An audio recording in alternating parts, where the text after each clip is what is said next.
My name is Vince Warren. I'm the Executive Director of the Center for Constitutional Rights, and I want to thank you all for, as those of you who were in my Real Talk session, that's the dude that cried during the session. That was me. You had to be there. I'm here. I have a very important role.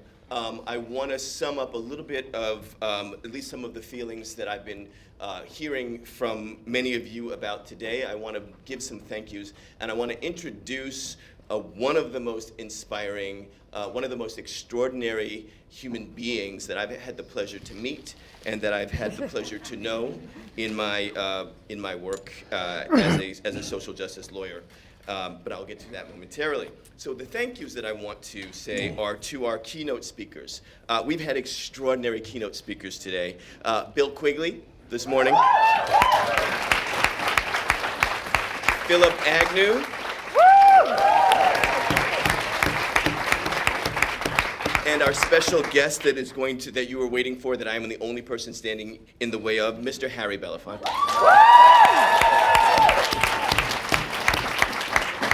I also want to thank some key people and partners that have traveled around the world to be with you today.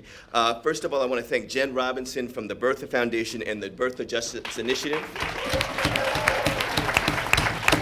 And the Bertha Justice Initiative has a series of human rights partners, many of whom have been represented on panels and discussions today. So Equal Education, Prodesk, Equal Education Law Center, Earth Rights International, the BAI, IJDH, and SMUG, Sexual Minorities Uganda.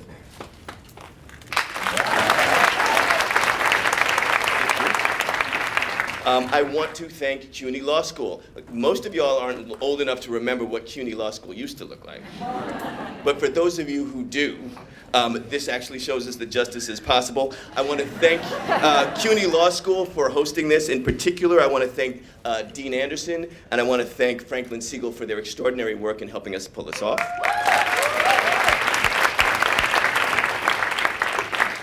There are co-sponsoring organizations, many of which you all will be working at this summer. They're listed in your programs. I want to thank each and every organization that had the foresight and the flexibility to send you here today with us and to participate in our panels. And I also you might be wondering, how can the Center for Constitutional Right end stop and frisk, get a class action status against solitary confinement? How can we go around the world and hold the Pope accountable for sexual violence and put on this conference at the same time? Well, the answer is that there are a number of people, including the entire CCR staff, that help support this and the volunteers that were here, but in particular, great thanks goes to the people that literally visioned this, that made this happen, and made us all come together to share with each other. I'd like to particularly thank Purvi Shah, who you've met.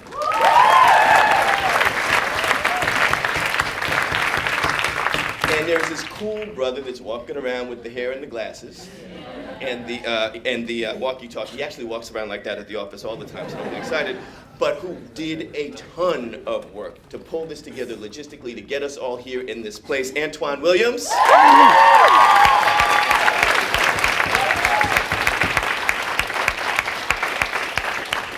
There is a brain and there is a heart that lives in the southern United States, lives in New Orleans, has a wonderful, wonderful son, yet she devotes her time and energy to making the world better, to thinking big thoughts, to pull together these programs in a way that will be inspiring and different. Nikki Thanos.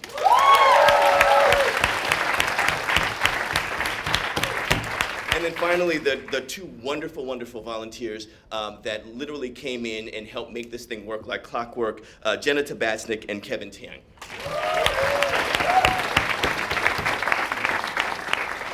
I'm not going to talk for too long, but I do want to make some reflections here. That I am in my 50th year. I'm going to be 50 years old in August. Yes, I know. Mr. Belafonte is like, I remember 50. I was running marathons. And so at first, I thought that radical lawyering at 50 was about me. But it's not. Thank you very much. But in all honesty, that being 49 and turning 50 does make you reflect a little bit on your role and a little bit on where I came from, what I was thinking, how I got there, what I'm doing now, and what's going to happen next. And I want to let you know that one of my heroes, of course, was Nelson Mandela, who died recently.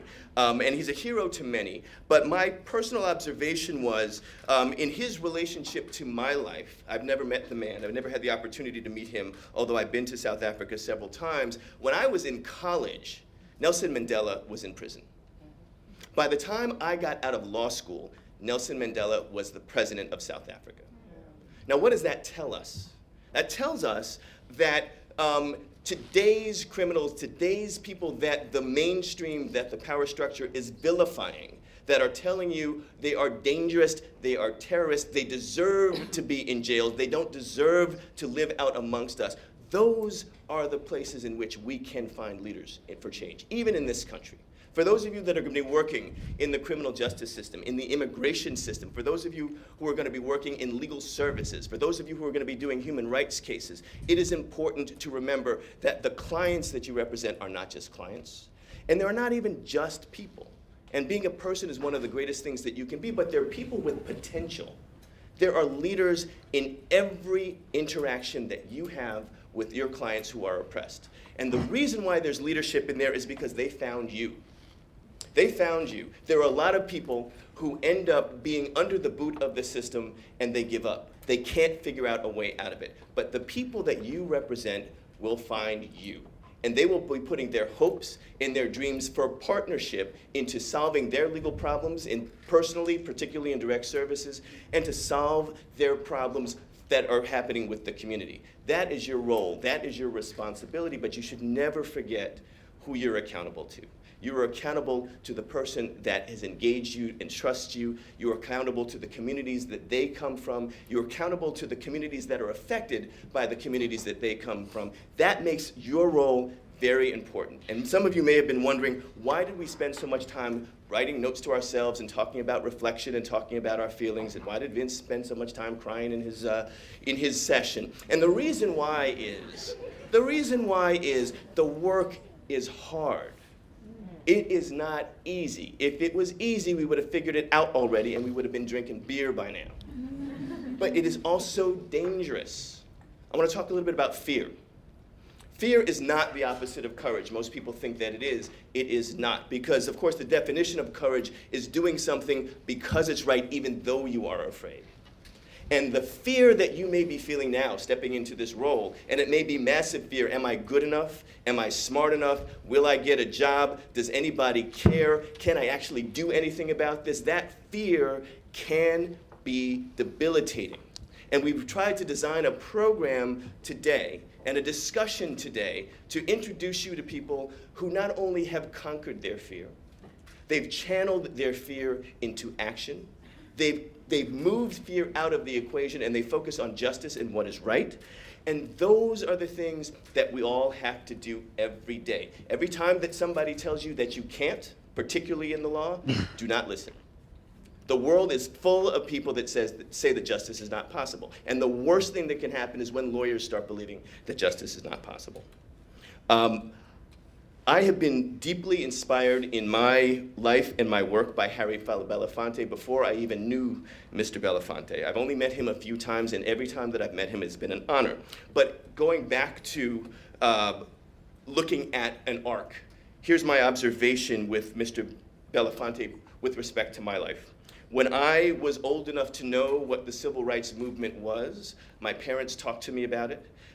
They said to me, amongst the great people that they listed, that you, Vince, need to be thinking about. One of them was Mr. Harry Belafonte, who was on the front lines of the civil rights movement ever since the end of World War II. He was on the front lines back then. When I decided that my aha moment was going to be to work for anti-apartheid justice in the United States, when I decided that that was going to be my call, that that's when I was going to be a lawyer, Mr. Belafonte was already in South Africa working with the groups. He was somebody that was there before I am. And now here I am thinking about, in my 49th and 50th year, what am I going to do to sustain the next generation? How am I going to inspire the way that I was inspired? How am I going to build the way that people built for me? And how am I going to make the way for you all Who's here with us? Who's here with us? Mr. Harry Belafonte. There's not much more that I can say about him. I would like to show a clip, which is actually much more eloquent than I am. We can do that. Here is one of the great artists of our country and one of the greatest artists of the world. Here is Harry Belafonte. Dale, Dale, daylight come and we want go home. One day, Paul Robeson came to see me and simply said, "Get them to sing your song, and they'll want to know who you are."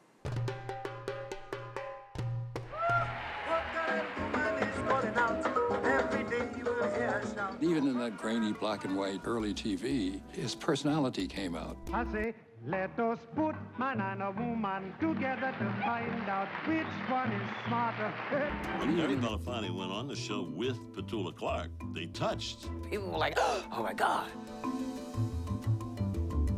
Whatever you're capable of doing as artists to help propagandize the civil rights revolution.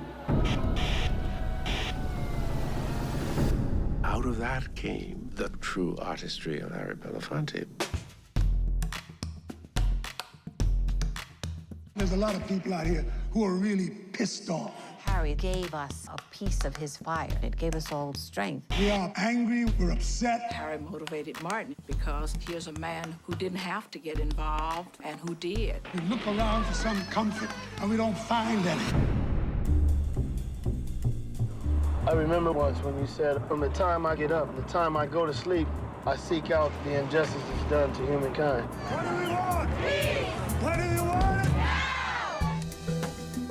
He was always like that. He was always, let's do something. Harry did this over and over and over and over again. He took all our struggles and made them his own.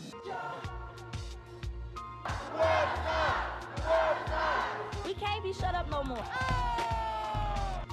Artists are the gatekeepers of truth. We are civilization's radical voice. I try to envision playing out the rest of my life almost exclusively devoted to reflection. But there's just too much in the world to be done.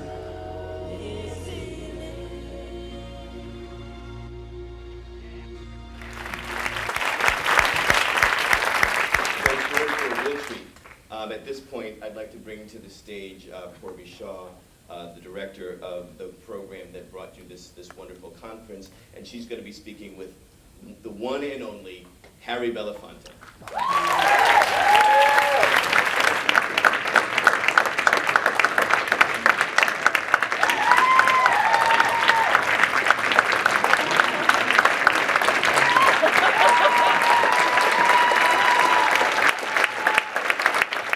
I'm very nervous. Anybody who knows me knows that for the last week or two I've been like, I'm pretty good about everything, but I'm nervous about being up here. So it is such an honor and a pleasure to have a moment. I met Mr. B a few months ago, and each time, actually it's been longer than that, about 8 months ago, and each time I've had the opportunity to sit down with him, my mind is blown. And it was a dream of mine after having that experience to say, if I could only have so many of my comrades, so many of the young people that I believe in have an opportunity to hear Mr. B, I knew that it would be magic. So I'm really appreciative and grateful for you to be here with us today. Thank you. So let's get started, Mr. B. In the video, in this conference, we've been using the word radical quite a bit. And in the artist, you said, in the film, you said artists are the gatekeepers of truth. They're the radical voice of our society. I wanted to start off by asking you, what does it mean to be a radical? It means to be willing and able to look at the human condition and ascertain whether the place that you fill in the social space has committed itself or done anything to change the condition that we see when we look at human suffering. And if you have not, then you are presented with your first radical opportunity. if you have been in it, then you have to have the strength to look at what you've done and perhaps arrive at the conclusion that maybe it was all wrong. Maybe mistakes were made. Maybe we have to go back and take another look. To be caught up in radical space, the most important ingredient for it from my perspective is to ascertain what, in fact, are you willing to sacrifice for the change that is needed? What are you willing to give up? What are you willing to commit to make change happen? Most of the people that touched my life in really profound and remarkable ways were all cut from the radical fabric. Eleanor Roosevelt, Dr. W.E.B. Du Bois, Paul Robeson, Dr. King, Malcolm X, Nelson Mandela, Bobby Kennedy. It goes on and on and on. And in the context of meeting these spirited individuals, touched by inordinate intellectual power, I was able to bury myself in the midst of their world and their thoughts and extract for myself the ideas and the thoughts of things that I could possibly do. And one of the first things I realized that you've got to seriously ask yourself, what are you willing to sacrifice to change the human condition? Radical means going against the norm or changing the norm. Radical means stepping outside the box. Radical means giving up comfort. Radical means being excited by the challenges of poverty and war and feeling that not that the work that you do is as much a burden as it is a reward. And I think that anybody who embraces the radical culture, the radical space, are willing to view the radical choice, will find that they've touched something that's more rewarding than anything else in life they could possibly have done.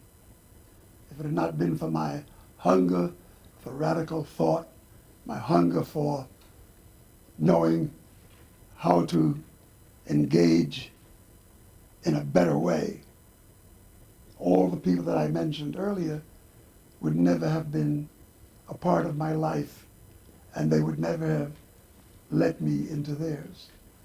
This thing radical is not America, as a matter of fact, as a culture, does not encourage. As a matter of fact, it works tenaciously at obstructing the path to radical thought, to radical development, to radical thinking. And as a consequence, all day long we're being subliminally bombarded with mass media, with technology, with press, to stay away from anything that chooses to change the norm. But somehow that's an impolite, not very constructive place in which to be, when in fact, it's the only place we should be. Sorry for the lengthy explanation. No, I think that's a question that people have been asking all day, and I think definitely for many of us who are lawyers, going against the culture, trying to work alongside movements, that bombardment of hegemonic thinking, that bombardment of a society that doesn't value working alongside poor people is, I think, certainly a big challenge and a task, a responsibility for a lot of the people in the room. One of the things we've talked about in the past has been the importance of history and the importance that young people like us who are trying to continue a legacy of radical thought, radical thinking, for us to understand history and to understand what are the lessons that should be absorbed from the past. And since today we're celebrating, we're honoring that 50th anniversary of Freedom Summer, which I think is almost to this week, I wanted to take a moment and ask you, For those of us that are trying to continue that radical legacy, what are the lessons from Freedom Summer that we need to absorb?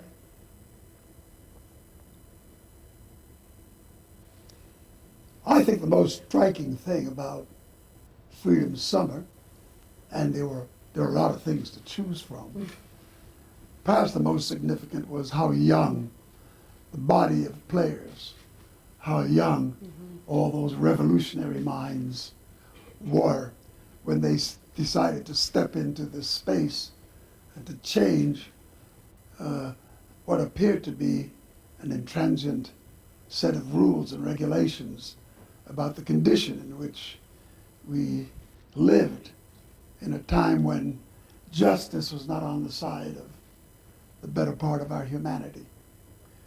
If it had not been for the spirit of the young, if it had not been for their hunger and their passion for change, if they had not been willing to step into space and radicalize it, then I don't think we would have received the benefits that we did from the engagements we experienced.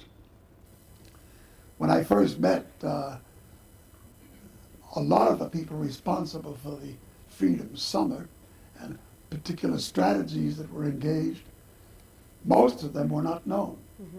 They were not popular personalities. They didn't come from places where you could easily access them and who they were and the things that they believed in. Diane Nash, one of the great strategists in the civil rights movement, working with the Freedom Summer, was the young person that designed the bus challenges when we toured the South in that Freedom Summer occasion. People have seen many times the burning of the bus and the violation against the young people, the blood and the mayhem that emerged from that.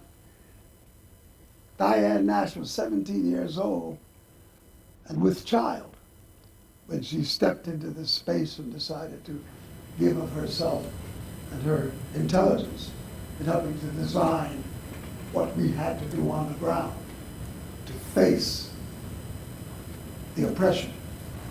And then when you look around and all the other players, Julian Bond, John Lewis, Jesse Jackson, Andy Young, most of them were no older than 20, 25 at the oldest. The one who was 25, as a matter of fact, was Dr. King. A lot of people never stopped to really reflect on how young he really was. By the time he'd gotten to the age of 25, possessed PhDs, was quite the scholar, deeply rooted in theology, looking for the liberation, radical dynamics of religion and what it could do. And when he came into the space, all those who willingly became his disciples and followed him, but maybe not all. Abernathy was older. I was certainly older, by 2 years. But in that space was all this youth. And what was central to our nourishment as a group was the constant reference to history, constant reference to what the leaders who preceded us had left us as an intellectual legacy, as a spiritual legacy, as political strategy legacy. And although some may look back on that time, starting with the first documented evidence of those who represented our struggle, there would be those who would have had you believe that all that stuff was not relevant to the present, was an antiquity, a gift from the past. And I look a lot at today, and I am constantly provoked by how often I see varying levels of intellectual and social encounter that would suggest to us that the civil rights movement is over, it's a thing of the past. All those who spoke to the goals and principles of that day are irrelevant to what's needed today. It's a new time, and most of the time it's evoked that technology and the instruments of communication that are now availing itself to us is the newest weapons, and therefore history and thought and intellectual past has no relevance to today. Nothing could be further from the truth. As a matter of fact, the more deeply you dig into what is there to be interpreted and to be embraced by those who are seeking to find a way through this miasma, through this grouping of hurdles and difficulties, we'll find that many of the answers reside in the wisdom of those who came before us. I can hardly think of a major speech by Frederick Douglass that isn't relevant to today. I can hardly remember that the ideas flowed from abolitionists and people who came out of the early struggles of America shaping itself as a democracy. Going back even before that to the indigenous, to the population that was here before the Europeans arrived. What wisdoms had they arranged to be able to have a society that was touched by nature, touched by their respect for nature? How did they fulfill their needs by respecting their relationship to all living creatures and things? You've since dismissed all that because what the hell is expendable? Well, is it really? The polar bear is going. Certain species are gone, never to return. Has that really been to anybody's best interests?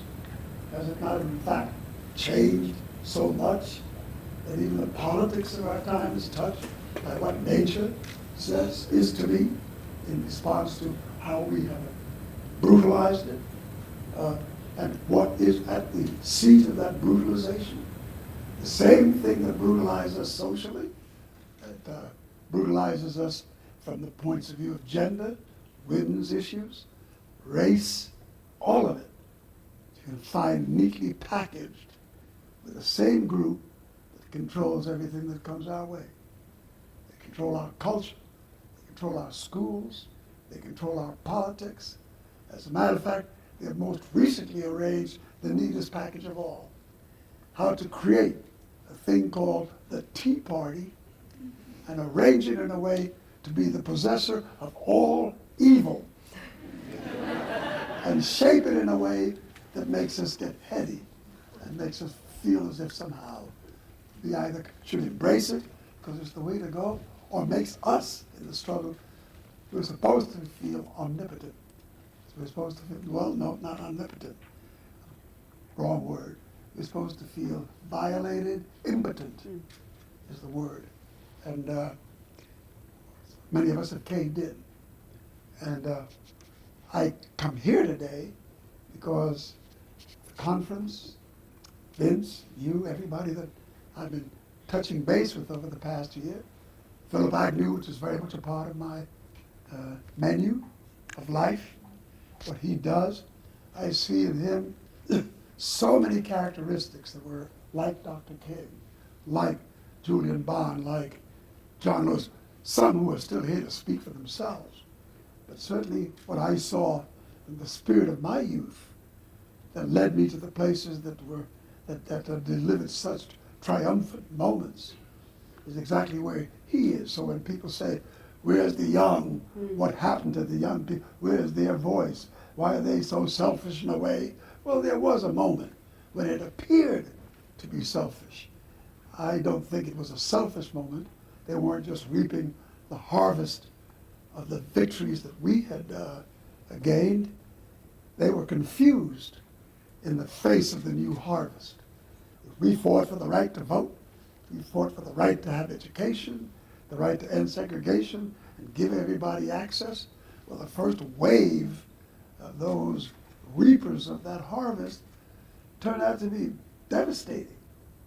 You got all these black people sitting in there in the Congress as governors, and you got them in the state, and you got them in the assemblies and legislature, and as a consequence, what do we have? Jack shit. And It makes people wonder, well, what's the vote about? So they challenge a lot of things based upon consequences that tries to make the current flock feel impotent.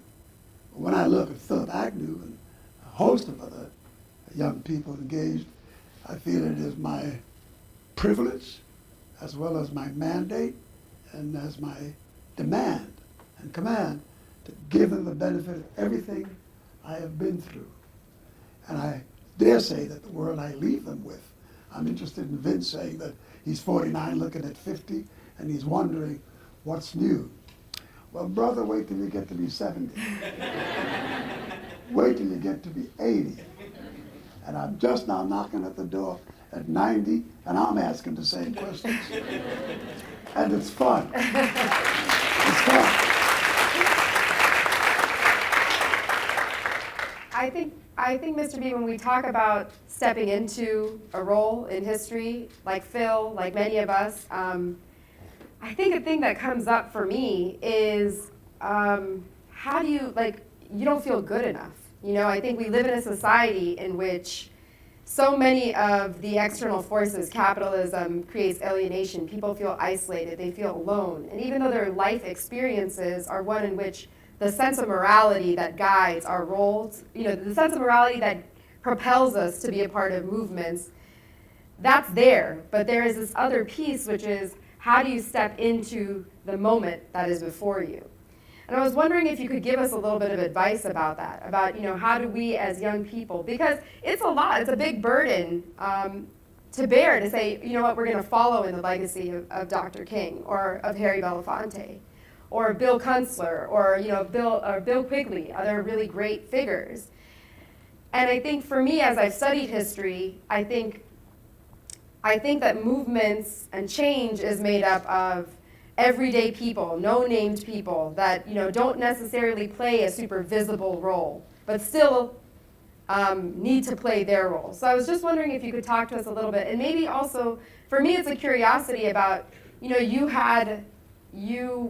you were an incredibly successful singer and artist at the time of the Civil Rights Movement already. And, you know, what was it that kind of propelled you forward into taking that sacrifice and that risk, you know, and how do we make a similar sacrifice and risk? I guess we would spend hours on the subject, but in the need for brevity and even greater need for preciseness, I would suggest that much of what you have been led to believe and much of what you may think of yourself is based upon what you value. What are the parameters or what are the barometers by which you measure the success of your life? What dictates to you that you have arrived at a moment or a place where you are rewarded and see good and see constructive consequence to what you do? If you follow the pursuits as the society has designed the power or the desire for the destinations, money, wealth, positions of power, all that stuff, if that's your goal, well, then you've defined for yourself a very narrow space in which to find reward for the good things you may be attempting to do. And I had long since learned that I had to just fix the value system from my own personal perspective. In the arts, I understood very early on, and it wasn't an act of great wisdom or the smarts. It was an act of observation.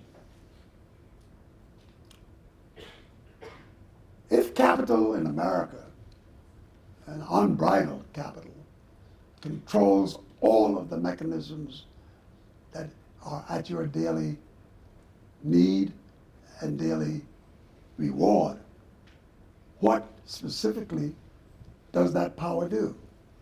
I found out that capital and the hunger and the chase of it controlled everything in my life. I went after their awards. I had to sing the songs they wanted.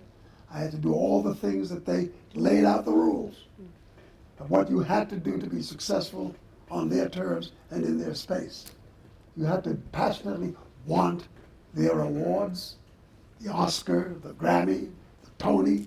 You go after all that stuff.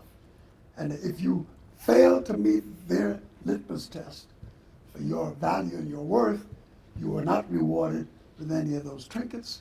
You are not rewarded the space, the title as to your worth. You were not rewarded with decent reviews for your efforts. As a matter of fact, almost everything was stacked against you. So early on, looking at Paul Robeson, looking at how they crucified him economically, they took his passport, they took his right to life, and they contained him in a tiny space. I looked closely at Paul's life. I'm sorry, I always call him Mr. Robeson. I took a look at Mr. Robeson's life, and I said, here are the places he got caught. Here are the places I'm going to try to bypass. So I paid very little homage to the trinkets, to the trophies, much to everybody's mishegas and their anguish. But I really don't see too much reward in Oscars and Tonys. And the contradiction to all of that is I got them all. Sometimes the first one to get it, based upon race and stuff like that. But I decided that the people was where I had to reside. It was where my art, my culture really had to thrive. If you know me only through my recordings, you've seen the most surface aspects of what and who I was as an artist.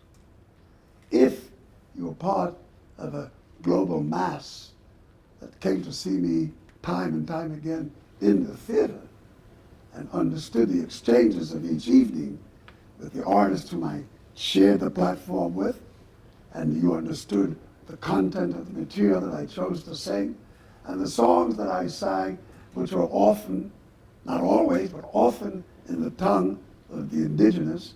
So I could sing in French, I could sing in Spanish, I could sing in Hebrew, I could sing in Yiddish, I could sing in Zulu, I could sing in Swahili. None of the languages that I spoke fluently, but I understood them in their lyrical and poetic context. And I made those songs central to my life. Not what was the top 10, not what had to be replicated to get another Grammy or an award, or even maybe another $1 million. I found all that to be a total waste of time and space. So I sung in the language and the dialect, and I got caught up in the causes of all these languages. I fought with the Jew, not only in the fight against fascism and incarceration and gas chambers and their formation of the new democratic state, but I also can speak against what the Jew has done for those who are members of the state of Israel, a place that I was passionately committed to in its existence, and now I find at the end of the moment they have become the new apartheid system, the peoples of Palestine. I look at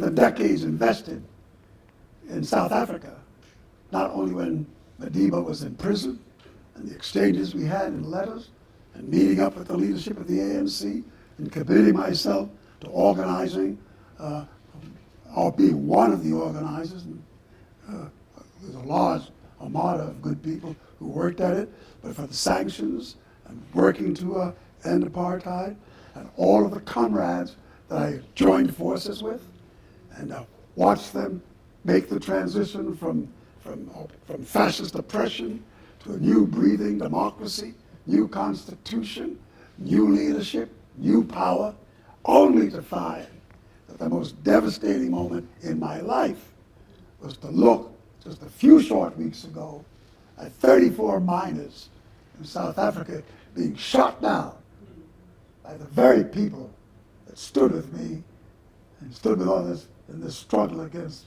oppression.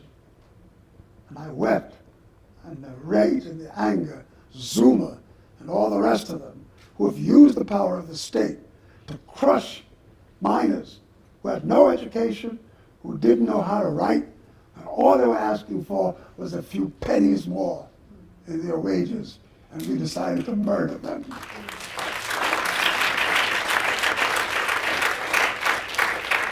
So the radical thought that I had for then has to be revisited, and a new set of radical ideas coming into space. Because Zuma and those guys in South Africa, a lot of people here in America, I look at us, all that we've achieved in the civil rights movement, and all these people that have title and power and have opted to abandon people in need, and they number in the billions. There's a lot of things wrong here, a lot of things that need fixing. And here, in the United States, I'm currently on this campaign to speak to all the leaders that I knew, all the people I shared platform with, and say, what happened? What's the legacy we're leaving here? We've all gone off and become mayors and congressmen and become captains of industry and filled all these spaces. That's what we fought for, because we said in changing America, we're going to put people in school. We're going to get them educated. Yeah, but how did we educate them? What were the values that they greeted at the gates of academics? And it's a motley crew that has taken over this leadership.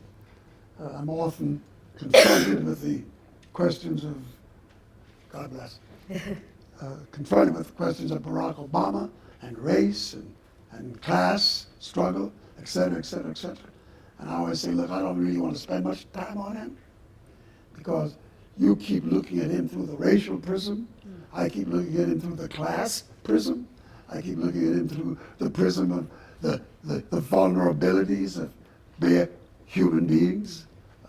He can be touched by forces from whom he has become obliged to service, and at the expense of the poor, of blackness, of democracy, of all the things, of justice, because the Homeland Security still sits there.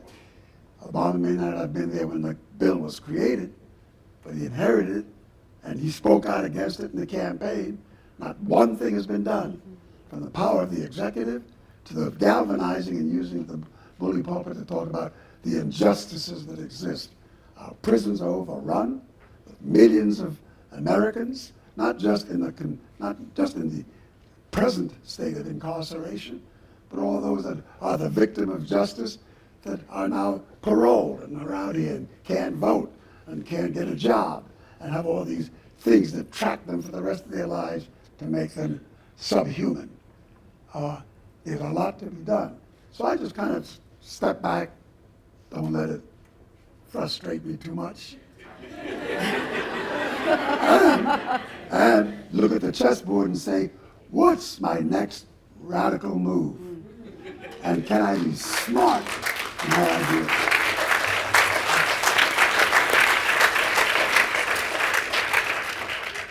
I wanted to pick up on a theme which you mentioned a lot about power, and you talk about Obama and what he hasn't done.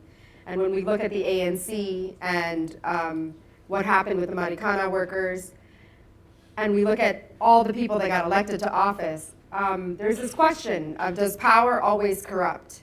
And if it does, then what do we do? What do we do about that? Because that seems to be a reoccurring theme in our history. And what do we need to do differently so that we don't get confused by, that we don't get locked into the same problem over and over again?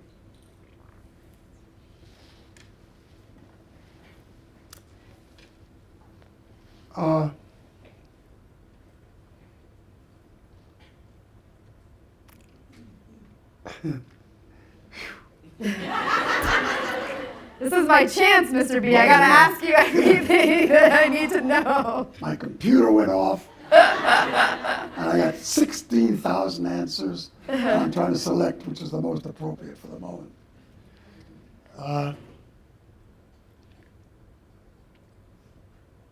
I'm not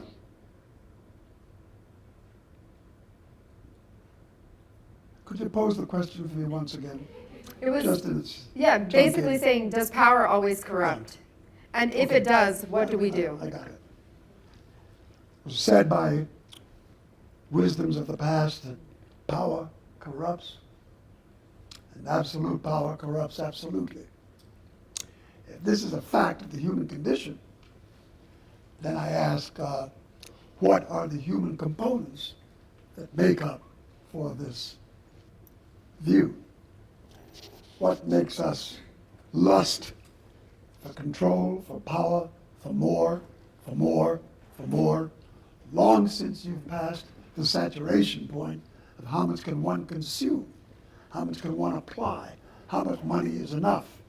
If there seems to be no end for enough, and then if you look right away to something on Nova or on Animal Kingdom, and you're watching it, and you see the lion going up to the tree and urinating to mark off territory, I say, well, okay, they're territorial.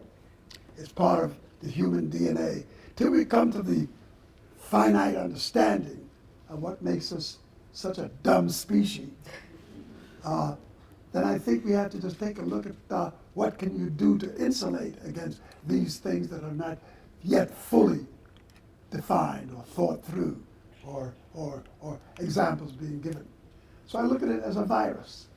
If you have a flu or you have a sickness and you find an antibody and you use it and it works, I say that we have often told that the diseases live long enough with antibiotics, and they create a new resistance, so it comes back in another form. If this is our constant game with power, that it's a disease that's caught up in the human being and social construct, and we know what it does, how can we then begin to talk in radical terms of isolating that, of insulating ourselves against it? What do we do? And it is to use the instruments that create power and turn them to be an instrument that creates power only for those who do the good works in relationship to the human condition. What do we do with the most remarkable display of human intelligence when it came to order the rules for civilization, for developing societies? The concept of a thing that Democritus gave us. We have a forum in which human bodies come together and human minds come together. They thrash out the questions of the day and they arrive at some consensus. And that consensus is voted on. And that vote, all of which are instruments of nonviolence, gives you a place in which to leverage what one does. Well, if that's the game, and you look at how power is acquired in America, why aren't we, the smart species, more connected to the instruments that have already been created for us? Why aren't we much more engaged with the vote? Why aren't we much more engaged with social organization? Why aren't we the captains of our destiny by making sure that this force which is available to us is used? That's what they do.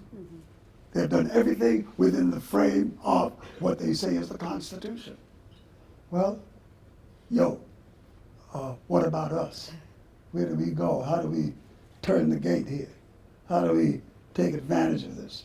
How do I convince young Philip Agnew that although we may have miscarried the vote in Florida or miscarried it in Georgia, and that we've really lost it in North Carolina and a few places that looks like hell on a path to destruction over which we have no control. No, wait a minute. We can stop it at the gate.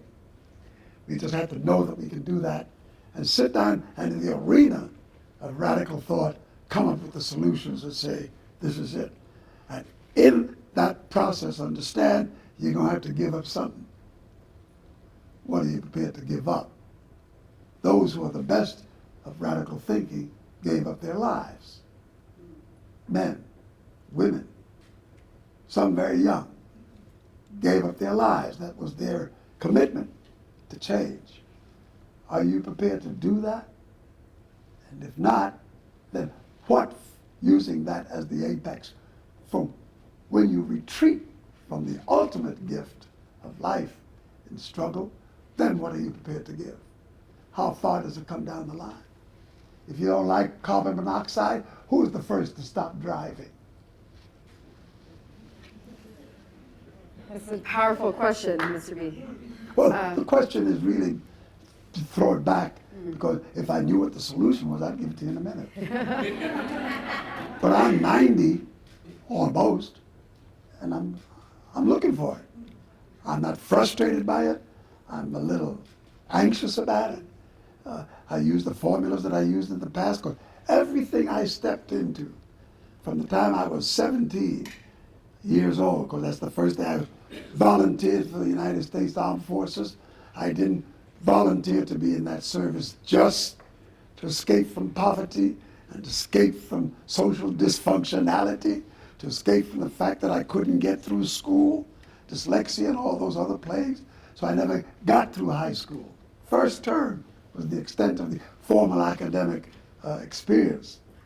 But I got caught up in the need for truth and a need for relief. So at 17, I made the commitment. Fascism, what I understood it to be, what I read in Marx, and what I read in Engels, and what I read in Lenin, and what I read in Roosevelt, and what I read in Lincoln, and what I read in, and I was still a dropout. And what I read with Frederick Douglass and Camus, and everybody I could get. I just read because I discovered that although I didn't have a formal education, reading was very important to understanding history. And as I gleaned all this stuff, I could make commitments. And each juncture was a juncture of victory. We won against Hitler. We won against the Depression. We won against racism and segregation in its day. We won against a lot of things. And in our winning, we saw the depth of our folly in other ways. And we're on this constant mission. And because the victory is so sweet, I love the game. Because I'm out for victory. I don't intend to leave this sucker without having at least tried. Like my mother said, never go to bed at night, boy, knowing there's something you could do to fight injustice. I know you didn't do it. It's a waste of life. So, I kind of like being where I am. I must, because you were dumb enough to ask me to come in.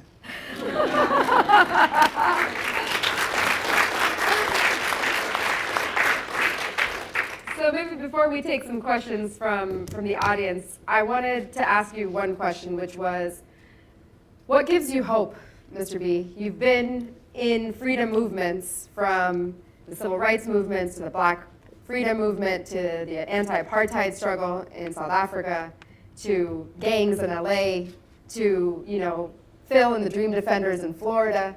You have time and time and time again been a part of stepping into that radical space. So what now, at this point in your life, what gives you hope? I know that might sound like a slick answer to a smart moment in a forum. But the truth is, what gives me hope and gives me expectation is this invitation. I've met all these people before, several dozen times, in different languages, different colors, different places. I see the commonality in them and others whom they have never even met. This forum is asking questions that have been asked in several thousand forums before. And when you come together and you wrestle with those questions, I understand what's at the end of the party, because the victories that we get and the things that we do are remarkable, and the reward is very heady. It's better than a good joint.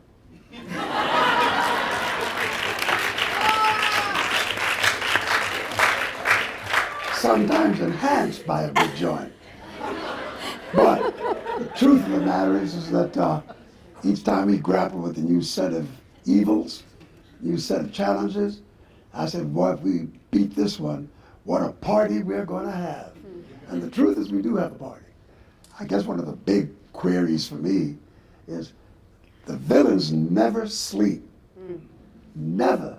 They're 24/7, And sometimes it looks like 25-8. Never sleep.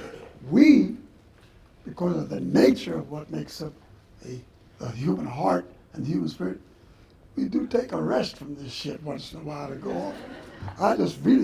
I should at this very moment be down there in Jamaica on the beach, devouring some rum and whatever else comes my way, and just look at my childhood and having a good time because I've earned it. But I know that while I'm doing that, somebody in a favela in Brazil, some worker in South Africa, some prisoner somewhere that is not having that kind of reward for their journey in life, and then I get guilty.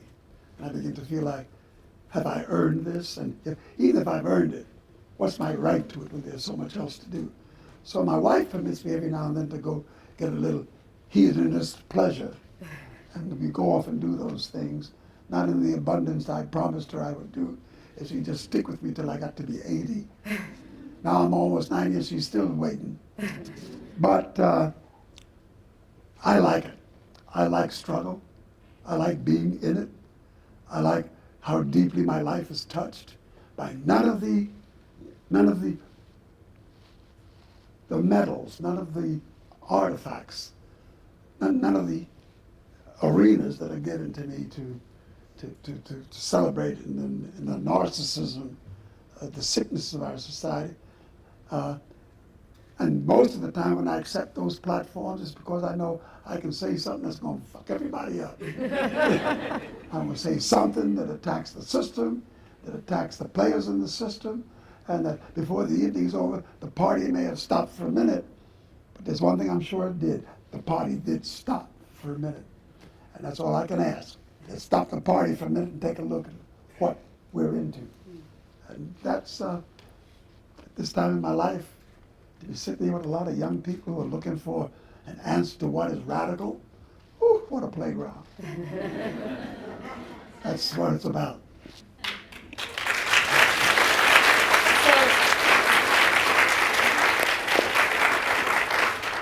So I'm actually going to ask folks, there are some little pieces of paper on the side. If you can actually write some questions down, and some folks will bring them up to me. And while you're doing that, I'm going to ask Mr. B one more question, and then we'll take some questions from the audience, if that's cool. Is that cool, Mr. B? Good. I guess while folks are doing that, my one question is, and I was supposed to be an artist. I wasn't supposed to be a lawyer. And I had immigrant parents that were, my dad is watching somewhere on a live stream out there, love you, Dad, that he, you know, my parents were saying, that's your passion, I wanted to be a photographer. I almost went to art school. And my parents said, no, you know, you gotta find, they also very much instilled in me, you've got to do something for humanity. And I somehow ended up on this path and became a lawyer. But one question I've always wondered, and I wonder for you, is how has your artistry influenced your work as a social, in social justice, as an activist, as a radical? What has been that relationship between your art and your politic? And particularly, I know, Mr. B, that so much of what you're trying to do is talk to young people generally, but also talking to young artists, and trying to have them leave that legacy of the role of the radical artist in society. But I was wondering if you could talk to me a little bit about that. Well, I'd have to turn the question around and say to you that I'm not an artist looking for the equations in my art that reflect activism. I'm not an artist who became an activist. I was an activist who became an artist. And the first time I was a janitor's assistant in the building, and I got a gratuity to go, 2 tickets to go to the theater. And I was really pissed off because I thought this was in lieu of my gratuity. I needed the $2 I'd have gotten as a tip for fixing some plumbing problem or some Venetian blind. But I took these 2 tickets that were given to me to go to the theater, didn't know what it was. I'd never seen a play. And when I walked in, I saw the platform, I saw the environment. It was an epiphany. And I saw that moment at the age of 20, just coming out of the war, bumping into Sidney Poitier almost on exactly the same day, and Ossie Davis and Ruby Dee in this little black space in a basement in Harlem. And I saw them saying things and doing things that seemed to have mission and purpose and delight. And I said, I want to know more about this environment. And I stuck with it, doing all of the menial jobs that one does in community theater and space. And before I knew it, I was sitting in a classroom studying the higher conditions of the art, And I was sitting down with classmates like Marlon Brando and Walter Matthau, and all of whom were social thinkers, some more actively engaged than others. But all of us had a sense that art was always meant to be in the service of humanity. Art isn't just about reflecting the world as you see it. It's reflecting a vision of the world as you think it should be. So I would sit down and can paint you some kind of still life, but that's not what it is. I'd rather do a painting on the struggles of a miner in South Africa and have that vivid image sit and impact on you. Once I understood the power of the platform, my question was eternally, how do I keep turning this platform into the instrument that feeds my activism and my need for human change? And I bent all of the rules of that space to fit what I did with my art. And sometimes people think that art must be blatantly political, must be filled with all sorts of images of crushing and conflict. Sometimes the power of the moment can be just a gentle love song. And what I had to do when I worked before my first white audience in the South and saw the inordinate number of white women sitting in the audience, knowing that they were conditioned by racial definitions. Their husbands and fathers and brothers were sitting there who had come from perhaps a clan mentality. I'm looking at the space, and I'm the first black thing in their lives. And I said, how do I reach them? In touching their deeper humanity, I found a love song. And I didn't do it with designs that were sexually overt. As a matter of fact, that part of it was hugely contained. What I did do is I touched their deeper humanity and let them struggle with how to identify me as a black man standing in their space singing a song that deeply touched. I saw that as a hugely political entrance. And it's using art and its manipulation and its power to invade these spots that give you opportunity.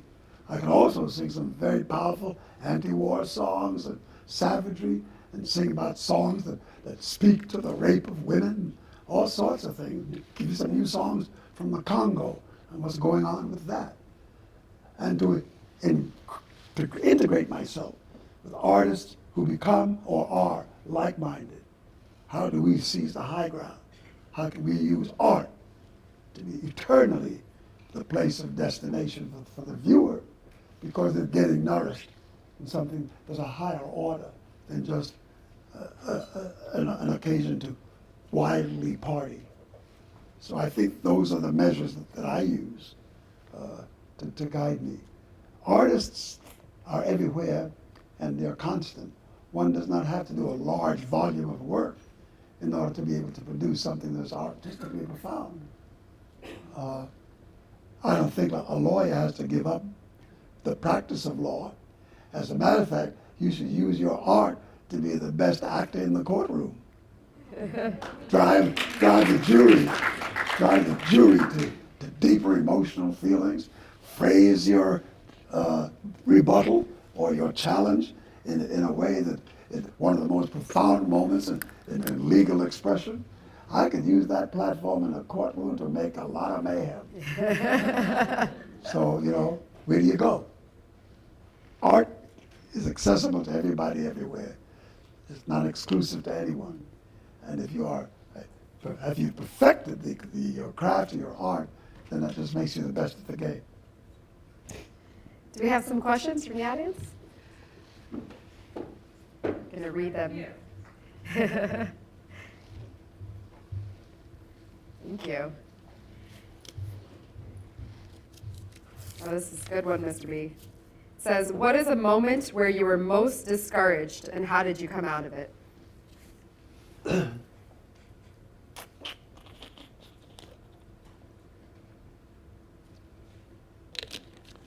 I linger so little on being discouraged, but I can pick moments that deeply and profoundly affected me. I almost thought I would turn against everything forever, and certainly the murder of Dr. King was such a moment. I looked at him, I looked at the goodness of his life and the service to which he had committed himself. I felt that America could have been offered no greater gift than to have a black man stand in the middle of this nation and speak to love, and speak to nonviolence, and speak to the understanding of redemption, and to so spread the word that it impacted on a universe, because the words of Dr. King and our movement profoundly affected Mandela and what he thought about in prison and what he applied when he came out of prison and while he was in prison to the shaping of the ANC in the frame of let us do this nonviolently, truth and reconciliation, all those things. And when Dr. King was taken from us, and I just kind of had a moment when I thought that this shit's over. There's more game here. But I retrieved myself from that, or was retrieved by forces that were far greater than my moment of petulance, my moment of self-pity. Martin was gone, and the task was to hang in and make it work as best I could.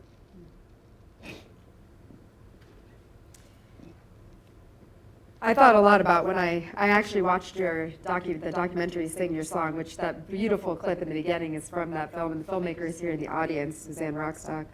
It's a beautiful film, and if you haven't seen it, you should check it out, Sing Your Song, because Mr. B, your life is so powerful, but I remember watching in the film the scene after Dr. King passed away and how 3 days later you were up at the podium inspiring people to continue. And I thought during that time there were so many people that were lost, and the amount of hope and courage it must have taken to just continue. It was very powerful. I have a question from the audience that says, as an anti-apartheid leader, what advice do you have for us fighting Israeli apartheid? How do we get the attention of the masses on this issue?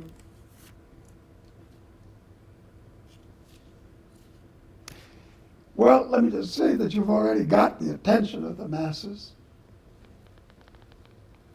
It's what that attention is being shaped into being.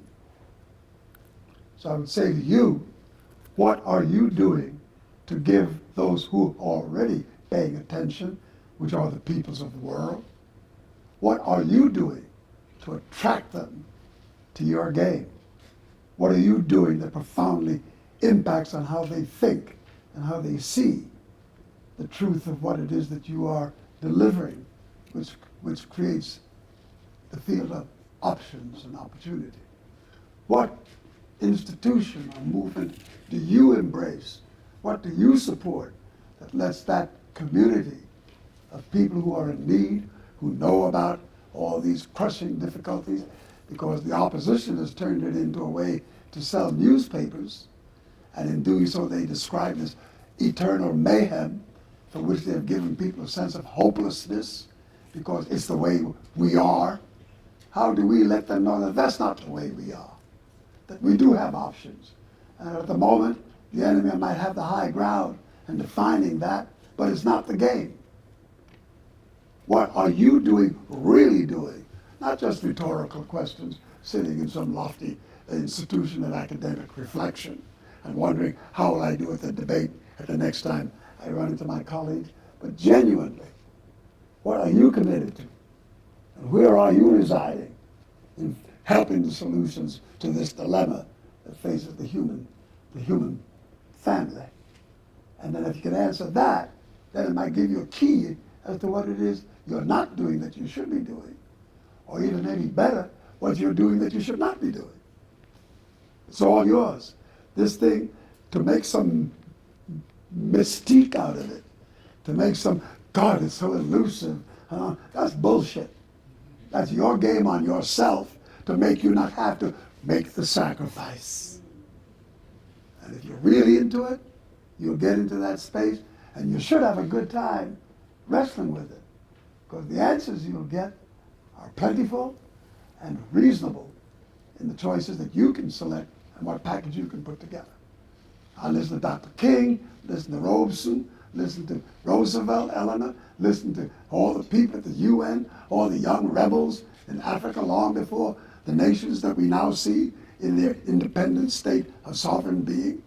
Before they were that, I sat with them when Eleanor Roosevelt invited them to America to come sit in the United Nations. She was working on the articles of the human rights, Universal Declaration on Human Rights, and what she did to put the language into that document, and the evenings that she spent with us talking about it, and all the young people she invited from the Arab North to the struggling South of people from Africa, a lot of people from Latin America, and intellectuals. And in that environment, I met these remarkable human beings that once my song became popular, I could go to their places and sing in their behalf to their causes. And when they became leaders of state, I had a bigger forum in which to play. All of that is out there.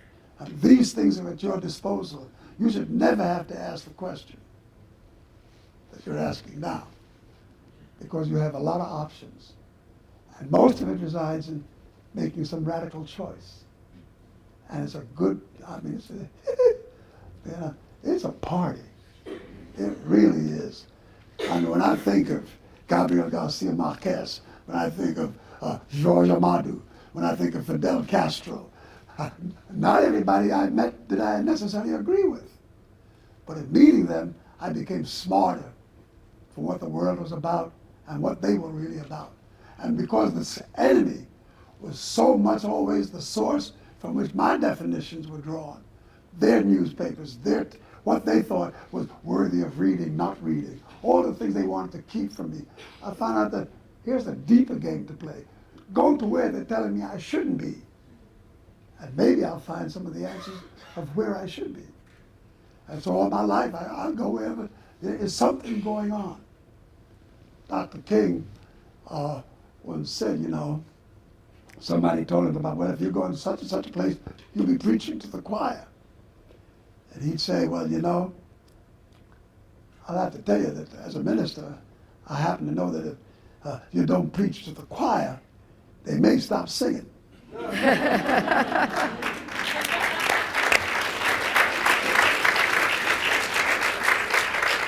So I just got the time sign from them, but I did want to give you this last question, which is, what is your assignment to everybody in the audience here? I know that you always say when people get together to talk about justice, you cannot leave without an assignment. So what's the assignment for every person in this room today that is interested in being a radical lawyer, interested in being a lawyer working alongside movements? What's the assignment, Mr. B? If you believe that you are in a place that requires another way to view where you reside in your head and in your social space, what radical space are you prepared to embrace? That's all I can say. If you're a lawyer, what great lawyers that preceded you, what great philosophers. Everybody has spoken to justice. There's hardly a new phrase anybody gonna come up with that's gonna better what the guys have already given us. Dr. King once said to a person who was sitting down, a racist as a matter of fact, and Dr. King listened to him in an arena of rebuttal, dialogue, debate, and he listened to this guy make his declaration for why segregation was important and good and needed. And Dr. King said, when he came, he said, well, I'll tell you something. He said, I'm sitting here in this place where I only have a few minutes with you, and I've listened to you state all the things that have had you profoundly rooted in your belief that racism and segregation is the place to be for the betterment of humanity. There's nothing I'm going to say in the next 3 minutes going to fix that. Because as an educated person, as this person was, you've already studied Socrates, you've already been to Plato, you've already read all the great philosophers. If you're Christian, as you said you were, this guy did say, you've listened to the philosophy of Christ, the great revolution. If all this has been at your disposal, and you got your PhD in this shit, I'm sorry, he didn't say that. He did not say that. But if you got your degree in all of this stuff, what can I possibly say in the next moment that's going to be such a profound revelation for you coming? Nothing. It's already out there. The question is, where are you looking for the answer to that question? Where is your radical space? How radical are you really prepared to be? And not all things that sit in the hall of justice are necessarily to the best interests of justice. Just take a look at our Supreme Court. That was a huge destination for our movement, almost exclusively. If we could get to the Supreme Court of the United States of America, therein rests the solution to our charge. If you said the same thing today, you're in deep shit. Because the Supreme Court has long since abandoned that gift. So where are you, as students of law, in your passion and your need to retrieve that space, to make it fit what the 21st century is about? Where do you reside, or is it just, and I have to assume that this question is inappropriate in this room, because the way it was presented to me, this is rebels, radical thought, and people looking for mission. So you're not down on Wall Street. You're not down in the places where the evil is wined and dined. So let's just take a look. Where is your radical charge? Where do you really go to look for the answers to every question you could possibly have asked me today? The answers are out there. I had to find it. And I unfortunately didn't have professors and places to go because that bypassed me. I made sure my children, my daughter who's here, was very much a part of working with Susan Rostock on the shaping of the film that we did together. She knows. We sit down and talk about it all the time. It's out here. Anybody who says they don't have the answer, especially given the gift of academics and where you come from as a social group, it's all there. To say you didn't know is a bit of a betrayal. It's a bit of mischief. It's not the truth. You're playing a game. And since I come from a con environment, and I grew up in hustle and muscle, I get the game, even from the best of them. But I've been able to stay the course, I think.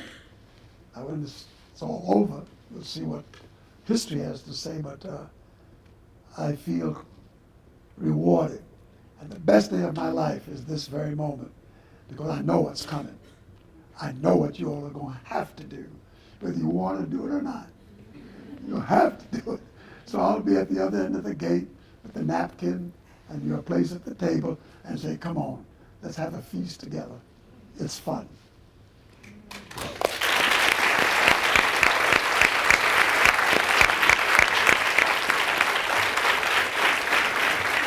Ladies and gentlemen, Harry Belafonte.